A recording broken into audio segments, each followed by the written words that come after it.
Hey guys, welcome back to my channel. Today's video is a little bit of a downer, I guess, but I wanted to talk about the downsides of being a nomad.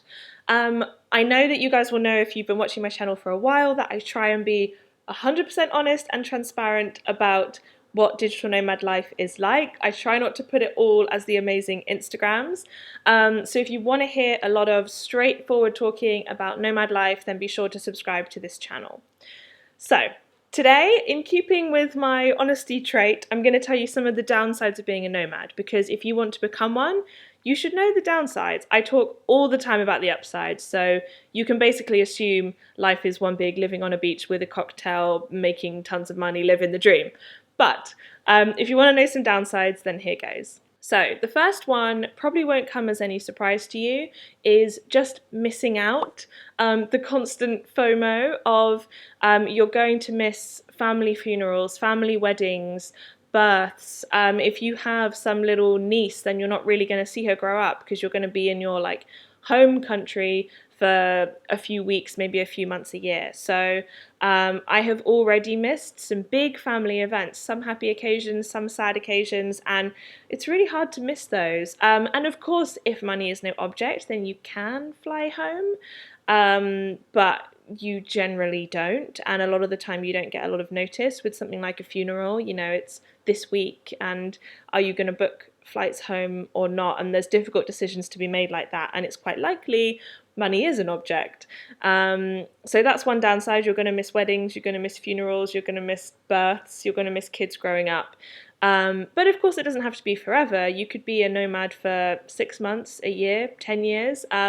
It's up to you. So at the moment we've been doing it for 3 years. We'll probably do it for several more, but I don't think we'll do it forever. I mean, that's a topic for a different video. Let me know in the comments if you'd like to know what our life plan is. I'll have to think of something. But yeah, that's definitely a big downside. The next one I never even thought about until people asked me about it, and that is getting ill, getting sick. Obviously being ill abroad is not much fun. One thing that we have promised ourselves, since we had to take our housemate to a hospital and we realised we didn't know any hospitals or how it worked in the foreign country we were in, is now whenever we arrive in a city, we look up our nearest hospital that is like a good one, so that we know where it is. Because if Ed was ill enough to go to hospital, I don't think I would be in the place of mind of functioning where I could, go on Google and research different reviews of hospitals. So you need to have backups like that in place. The same as we have insurance, you should know where your hospital is. But being ill abroad is no fun, and also you're arguably more likely to get ill. A lot of our friends have had dengue, which is kind of similar to malaria, which you get from mosquitoes. You are probably more likely to get food poisoning living abroad. Even in places like Thailand, you can eat in extremely Western places and be generally fine. But I would say that I get ill enough that I'm 24 hours of throwing up, maybe once a year, every couple of years. So it's not frequent, but I know some people really, really worry about getting sick. So it is something that's in your mind, and especially if you're traveling with young kids, then it might be a bigger factor for you. So being ill in general is a downside of being a nomad, but I wouldn't say it's super common. The next one is a bit of a kind of question mark, and that is productivity. A lot of people have requested a video about how I stay productive and get stuff done, so let me know in the comments if you'd like that. But often, you're spending a couple of days flying across the world, and then when you arrive, you have to get set up with an apartment and a co-work space and a SIM card and restaurants that you like and make new friends, and all of that does detract from productivity. So I think if we wanted to just really, really be productive, we would probably just do 6 months in the middle of nowhere, just with a Wi-Fi connection and no friends, and just really get the work done. But for us, of course, there's a lifestyle trade-off. So we want to live this amazing life and travel the world and meet interesting people. So there's a trade-off, but I would say it does affect your productivity. The more you travel, the less productive you're going to be. It's a constant battle. And of course, when you're in these amazing places, you want to explore, and people forget that we're here to work. So we're living in Australia for 6 months and we've hardly seen anything. So you have to force yourself to put down the laptop, cut off the addiction, and go to some of the tourist sites, or go check out some restaurants that aren't right next door to your house, and get on a plane and visit other areas of the country. So there's a balance there with how much you work compared to how much you get to be a tourist. And I'd say that's one of the downsides, is the kind of emotional turmoil of like, have I done enough tourist stuff? But also, is my business functioning and it's my number one priority? So there's a difficult balance there. Kind of related to that is the long hours. Most nomads that I know, just because they're entrepreneurs, work really long hours. And everyone thinks that we're just like hanging out and we only work 2 hours a day and then we spend the rest of the day surfing. But most nomads that I know work a lot.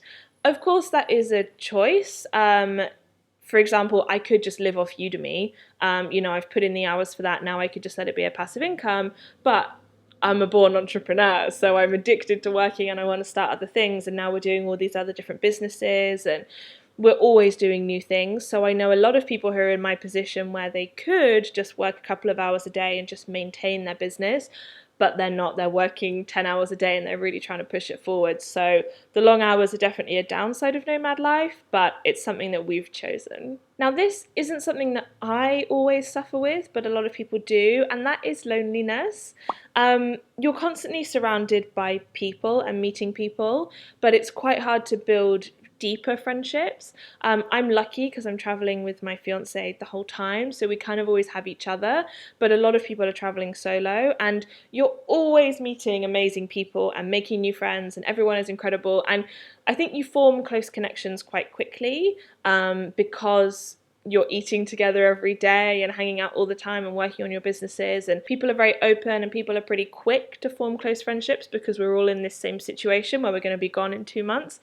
But there is that constant kind of upheaval of leaving again, and you meet up with people a couple of times a year in different continents, but then you spend several months not seeing them. So if you really love that family feeling of being in one town where you have friends who you see every week and you see your family on a regular basis, then you will suffer from this even more.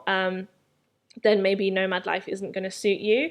It's very kind of uprooting all the time, and that's something we enjoy because we love change and we love meeting new interesting people, but you don't have as many long-standing friendships. So we're increasingly now sharing our travel plans in advance with our other nomad friends to see if we can synchronize up and kind of meet at different cities around the world, because it's so nice to be living in a foreign country with a group of friends. So you can go and do the touristy things together and you can eat together, and of course they can be anywhere in the world, so they may as well be where you are. So there's ways around it, but it is a factor depending on your personality type. And then finally, I actually did a whole video on this about how being a nomad isn't the same as being a traveler. And so the final thing is that people just generally don't understand what you're doing. People think you have no money and you're living in Thailand because you can't afford to live in England. Or they think that you're just on holiday or traveling and you're not working 12 hours a day running a business.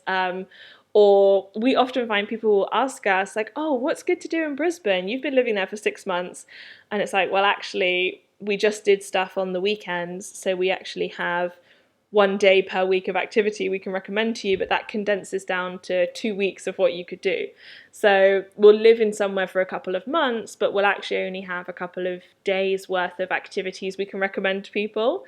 People just often don't understand your lifestyle, but they also, of course, don't understand your business. So people say to me, oh, like, what do you do for a job?